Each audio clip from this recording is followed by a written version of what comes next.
नमस्कार, स्वागत है आप सबका। आप देख रहे हैं प्रिय रंजन भारती रिपोर्ट्स में। प्रिय रंजन भारती, बिहार की सियासत 21 साल बाद एक बड़े टर्निंग पॉइंट पर आ पहुंची है। एक ऐसे मुहाने पर आ खड़ी हुई है जहां से बदलाव की बयार बहती हुई दिखाई दे रही है। 1990 से लेकर 2005 तक लालू यादव परिवार बिहार की सियासत पर अपना दबदबा बनाए हुए था। 2005 से लेकर अब तक नीतीश कुमार लगातार, यानी मई 2014 से फरवरी 2015 अगर छोड़ दें तो वो निरंतर लगातार मुख्यमंत्री पद पर बने हुए हैं। और 16 मार्च 2026 को नीतीश राज्यसभा सांसद चुन लिए गए। संदेश साफ है कि अब वे सीएम यानी मुख्यमंत्री नहीं रहने वाले हैं। बिहार की सियासत छोड़कर वो दिल्ली की राजनीति करेंगे। तो ये टर्निंग पॉइंट है और राजनीति यहीं से शिफ्ट हो रही है सीधा। मुख्यमंत्री नीतीश कुमार अभी समृद्धि यात्रा पर हैं। ये तीसरे दौर की उनकी चौथे दौर की लगातार समृद्धि यात्रा हो रही है। वो अपनी यात्राओं में मंच पर उप मुख्यमंत्री द्वय यानी विजय कुमार सिन्हा और सम्राट चौधरी की पीठ पकड़ के उन्हें उत्तराधिकारी घोषित कर रहे हैं। लेकिन जो राजनीतिक पंडित हैं वो ये कहते वो बाखूबी जानते हैं कि नीतीश कुमार जो कहते हैं, जो दिखाते हैं, वो अंदर खाने से होता नहीं है। सच्चाई कुछ और होती है। तो अब जेडीयू यानी जिसके पास मुख्यमंत्री का पद है वो जनता दल यूनाइटेड से बीजेपी यानी भारतीय जनता पार्टी की तरफ पावर शिफ्टिंग हो पाएगी क्या? क्योंकि मुख्यमंत्री अब भारतीय जनता पार्टी का होना है। बीजेपी और जेडीयू के टॉप लीडरशिप ने नीतीश के जाने और नए सीएम के शपथ ग्रहण की पूरी पटकथा लिख तो दिए। पावर ट्रांसफर के इसी स्क्रिप्ट के तहत पहले सीएम को राज्यसभा भेजा गया है। अब राज्य भर में समृद्धि यात्रा के नाम पर उनकी विदाई यात्रा की जा रही है। ऐसे में हर कोई जानना चाहता है कि नीतीश का उत्तराधिकारी आखिर कौन होगा। बीजेपी का अगला सीएम कौन बनेगा? क्या अपना उत्तराधिकारी नीतीश कुमार खुद तय करेंगे? इतना वो सक्षम हैं? और क्या भारतीय जनता पार्टी ने उनकी विदाई से पहले इतना अधिकार, इतना पावर उनको दे रखा है कि वो खुद ही अपना उत्तराधिकारी तय कर लेंगे? क्या बीजेपी किसी नए नाम के साथ चौंका सकती है? ये सारे सवाल अभी पर्दे के पीछे हैं। कहा यह भी जा रहा है, और इस पर मैंने आपसे वीडियो भी शेयर किया था, कि सारे समीकरणों को एक झटके में ध्वस्त करने के लिए भारतीय जनता पार्टी ने किसी महिला मुख्यमंत्री पर दांव आजमाने का निर्णय किया है। और ऐसा अगर भारतीय जनता पार्टी नेतृत्व करता है तो कोई अचंभा नहीं होगा। इसमें जिन नामों पर चर्चा हो रही थी उनमें से सबसे प्रबल दावेदार संगीता कुमारी का नाम है। लेकिन सब अभी रहस्यों के गर्भ में है। भारतीय जनता पार्टी नेतृत्व यानी प्रधानमंत्री नरेंद्र मोदी और केंद्रीय गृह सहकारिता मंत्री अमित शाह क्या करेंगे, किसके नाम की मुहर लगेगी, ये हम आप सिर्फ अंदाजा लगा सकते हैं, मुहर नहीं लगा सकते। ना तो नीतीश कुमार किसी की पीठ पर हाथ रख करके वीटो कर सकते हैं और ना ही जनता ये इतनी आसानी से समझ लेगी कि यही उत्तराधिकारी होगा नीतीश कुमार का। लेकिन इस बीच जो नए दौर की शुरुआत हुई है वो ये कि राज्यसभा नीतीश कुमार के जाने के पहले उनके इकलौते पुत्र निशांत कुमार की जनता दल में एंट्री करा दी गई और वो बाखूबी बड़ी खूबसूरती के साथ नीतीश कुमार के उत्तराधिकारी बनने की दिशा में पहल करते हुए या कराते हुए दिखाई दे रहे हैं। लेकिन अब क्या होगा माना यह जा रहा है कि निशांत कुमार को जनता दल यूनाइटेड अपनी तरफ से उप मुख्यमंत्री नई सरकार जो भावी सरकार होगी उसमें बनवाने का एजेंडा सेट कर चुकी है। अब ये समझना थोड़ा सा आसान नहीं है कि आखिर नीतीश कुमार का उत्तराधिकारी कौन बनेगा, किसके सिर पे ताज सजेगी और कौन नीतीश कुमार का उत्तराधिकार यानी द्वितीय नीतीश कुमार बनने वाला है। अमित शाह और ये प्रधानमंत्री नरेंद्र मोदी की जोड़ी हमेशा चौंकाती रही है। इस मामले में कुछ भी अंदाजा लगाना बल्कि आसमान में तीर चलाने जैसा होता है। जिन नामों पर चर्चाएं हो रही है उसमें एनडीए के भीतर चल रही जो चर्चाएं हैं उसमें 5 बड़े नाम उभर करके आ रहे हैं। सम्राट चौधरी, लेकिन सबसे पहले सम्राट चौधरी को सीएम नीतीश कुमार अपना उत्तराधिकारी बनाने की मिसाल पेश करते हुए हर सभा में अपनी समृद्धि यात्रा में उनकी पीठ पर हाथ रख रहे हैं। अब देखिए कि वो आखिर उनके साथ दिक्कत कहाँ आती है।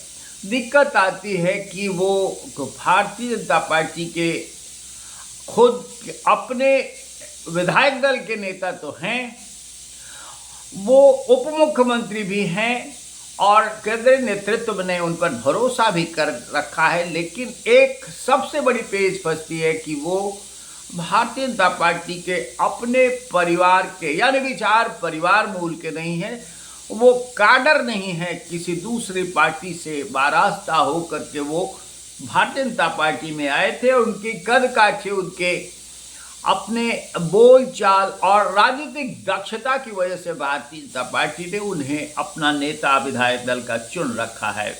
विपक्ष के खिलाफ उनकी आक्रामक शैली रही है। सबसे मूल में यही बात है कि वो बीजेपी में बाहर से आए हैं। पुराने भाजपाई उनका विरोध करते हैं। जब वे पार्टी के प्रदेश अध्यक्ष थे तब कई दिग्गज नेताओं ने उन्हें आयातीत आउटसाइडर भाजपाई करार दिया था। हालांकि असम समेत कई राज्यों में बीजेपी दूसरी पार्टी से शामिल हुए नेताओं को भी शीर्ष पद दे चुकी है। कहा नहीं जा सकता कि मोदी और शाह की जोड़ी आखिरकार क्या करेगी। दूसरा नाम संजीव चौरसिया का चल रहा है। संजीव चौरसिया ट्रंप कार्ड खेले जा सकते हैं। पटना के दीघा से विधायक हैं संजीव चौरसिया। भाजपा के बड़े नेता और सबसे पुराने गंगा प्रसाद जो राज्यपाल रह चुके हैं उनके पुत्र हैं। मुंदर शाह कोल्ड स्टोरेज रहे और जनसंघ के जमाने से भारतीय जनता पार्टी के और संघ के नेता पटना प्रवास के दौरान वहीं ठहरते थे, वहीं उनका विश्राम स्थल हुआ करता था। बिहार में अगर गौर करिए तो जातीय संतुलन के लिहाज से चौरसिया भाजपा के ट्रंप कार्ड हो सकते हैं। ईबीसी की आबादी तकरीबन 36% है बिहार में। फिलहाल इन्हें एनडीए का कोर वोट बैंक माना जाता है। एक जमाने में इन्हें लालू यादव का जिन्न कहा जाता था। ईबीसी वर्ग से अभी तक एकमात्र सीएम कर्पूरी ठाकुर बने हैं। 1989 में आखिरी बार ईबीसी समाज के नेता बिहार में सीएम बने थे। अब सियासी गलियारे में इस बात की चर्चा तेज है कि आरएसएस और बीजेपी दोनों ईबीसी पर दांव लगा सकते हैं। ऐसे में संजीव चौरसिया बीजेपी के लिए नए ट्रंप कार्ड साबित हो सकते हैं। इनका आरएसएस का बैकग्राउंड है, लो प्रोफाइल वाले नेता हैं, बहुत हाई फाई नेता नहीं हैं। इनकी पॉलिटिकल जर्नी की शुरुआत एबीवीपी यानी अखिल भारतीय विद्यार्थी परिषद से हुई है। 2015 से लगातार 3 बार पटना के दीघा विधानसभा क्षेत्र से जीतते आ रहे हैं। संजीव चौरसिया अक्सर अपनी सादगी और सीधे संवाद के लिए जाने जाते हैं। पटना की राजनीति में जहां अक्सर आक्रामक बयानबाजी होती है वहां संजीव तर्कों और विकास कार्यों के आधार पर अपनी पहचान बनाते हैं। चौरसिया की कमजोरी है कि संगठन का बहुत बड़ा अनुभव उनके पास नहीं है। हालांकि उनके पिता गंगा प्रसाद इस मामले में सबसे बाकी नेताओं के वनिस्पत कहीं आगे हैं और विरासत में उन्हें राजनीति मिली है। तीसरा नाम है केंद्रीय गृह राज्य मंत्री नित्यानंद राय का। बिहार में इनकी वापसी संभव हो सकती है। नित्यानंद राय बीजेपी की टॉप लीडरशिप का करीबी माना जाता है। वह केंद्रीय गृह मंत्री अमित शाह के काफी नजदीक हैं। बिहार की पॉलिटिक्स में फ्रंट पर आए बिना साइलेंटली अपना मिशन कंप्लीट करने के लिए नित्यानंद राय बाखूबी जाने जाते हैं। इनका मजबूत पक्ष ये है कि राजनीतिक शुरुआत इनकी संघ से हुई। जब बिहार में लालू यादव की पॉलिटिक्स चरम पर थी तब ये बिहार में विद्यार्थी परिषद में शामिल हुए थे। इनका संघ के कई शाखाओं में इन्होंने काम किया है। बीजेपी के सचिव महासचिव रहे हैं। 2014 में जब नीतीश कुमार बीजेपी का साथ छोड़कर चले गए थे तब बीजेपी की तरफ से यादव प्रयोग किया गया था और इनकी अगुवाई में लोकसभा का चुनाव लड़ा गया। पार्टी 40 में से 39 सीटें जीतने में सफल हो गई थी। संगठन के साथ सरकार का इनका पुराना अनुभव है। 2000 से लेकर 2010 तक ये हाजीपुर से एमएलए रह चुके हैं। 2014 के बाद इन्होंने केंद्र की सियासत का रुख किया। 2014 से लगातार 3 बार से उजियारपुर के सांसद है। 2019 में केंद्र में लगातार अब तक वो गृह राज्य मंत्री हैं। लेकिन इनका कमजोर पक्ष है कि बीजेपी की एंट्री में यादव पॉलिटिक्स के लिए जाने जाते हैं। यादव पॉलिटिक्स यानी ये माना जाता है कि बिहार में यादव अब भी लालू यादव के कोर वोट का हिस्सा है और तेजस्वी यादव का दामन वो बड़ी आराम से छोड़ने वाला नहीं है। फिर एक और नाम है दिलीप जायसवाल का। दिलीप जायसवाल को केंद्रीय गृह मंत्री अमित शाह का समर्थन हासिल है।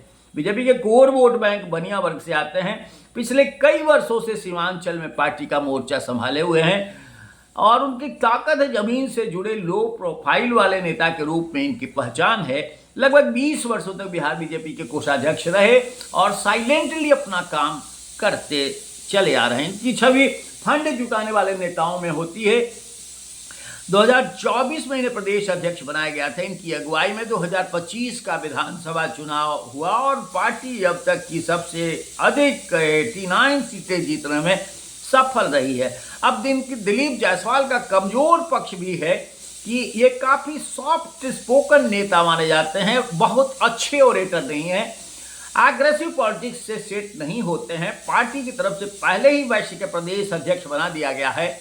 अब ऐसे में पार्टी की एक ही जाति के अध्यक्ष और सीएम बनाने का रिस्क लेने से मामला फंस सकता है। इसलिए पार्टी नेतृत्व भी इनसे बचना चाहेगा। अब एक और आखिरी नाम है विजय सिन्हा का। ये आरएसएस मूल के हैं और प्रधानमंत्री नरेंद्र मोदी इन पर काफी भरोसा करते हैं। इन्हें संघ का भरोसेमंद नेता भी माना जाता है। इन्होंने संघ के रास्ते बीजेपी की राजनीति में एंट्री तो की, मूल भाजपाई हैं। प्रधानमंत्री नरेंद्र मोदी और गृह मंत्री अमित शाह के करीबी हैं। मजबूत पक्ष इनका है कि भरपूर प्रशासनिक अनुभव। विजय सिन्हा 2010 से लगातार लखीसराय विधानसभा से चुनाव जीतते आ रहे हैं। इस दौरान वे नीतीश सरकार में मंत्री से लेकर स्पीकर की भूमिका में भी अपनी छाप छोड़ चुके हैं। नीतीश ने अब बीजेपी का जब साथ छोड़ा था तब विधानसभा में इन्हें नेता प्रतिपक्ष बनाया गया था। इसके बाद वो लगातार डिप्टी सीएम के पद पर हैं। सख्त एडमिनिस्ट्रेटर के रूप में इनकी छवि काफी स्टैब्लिश हो चुकी है। लेकिन इनका एक निगेटिव पक्ष है और वो बिहार के लिए सुटेबल नहीं है। सवर्ण हैं, जाति से भूमिहार हैं और इसलिए कहा जाता है कि बिहार में ईबीसी और ओबीसी की राजनीति के आगे सवर्ण को भारतीय जनता पार्टी मुख्यमंत्री बनाने का रिस्क नहीं लेगी। हालांकि वो सारे मामलों में फिट हैं, लेकिन ये एक बड़ा पक्ष है जो निगेटिव माना जाना चाहिए। और इसी के साथ आखिरी कड़ी के रूप में निशांत कुमार का नाम है। निशांत कुमार ने यानी नीतीश कुमार के इकलौते वारिस निशांत कुमार की जनता दल यूएनसी तो हुई है। उनके नाम पर भी ये कयास लगाए जा रहे हैं कि जनता दल यूनाइटेड उन्हें मुख्यमंत्री बनाना चाहेगा। लेकिन नीतीश कुमार के 20 सालों के लगातार इस मुख्यमंत्री के सफर यात्रा के बाद अब निशांत कुमार की पॉलिटिकल एंट्री पार्टी में हो तो गई। उन्हें सीधे मुख्यमंत्री पद धारण करा दिया जाए, ये किसी के गले भी उतरती नहीं है। और नित्यानंद कुमार बड़ी ही लो प्रोफाइल के नेता हैं, प्रशासनिक अनुभव के मामले में शून्य हैं। हालांकि उनकी छवि थोड़ी बहुत ज़्यादा सनातन के तरफ झुकाव है, सीधे साधे व्यक्तित्व के धनी हैं, लेकिन मुख्यमंत्री पद की हैसियत वाले नेता नहीं माने जा सकते हैं। उनको जनता दल यूनाइटेड यानी नीतीश कुमार की पार्टी चाहे तो उप मुख्यमंत्री बनवा सकती है, और उप मुख्यमंत्री के वो दावेदार बताए भी जा रहे हैं।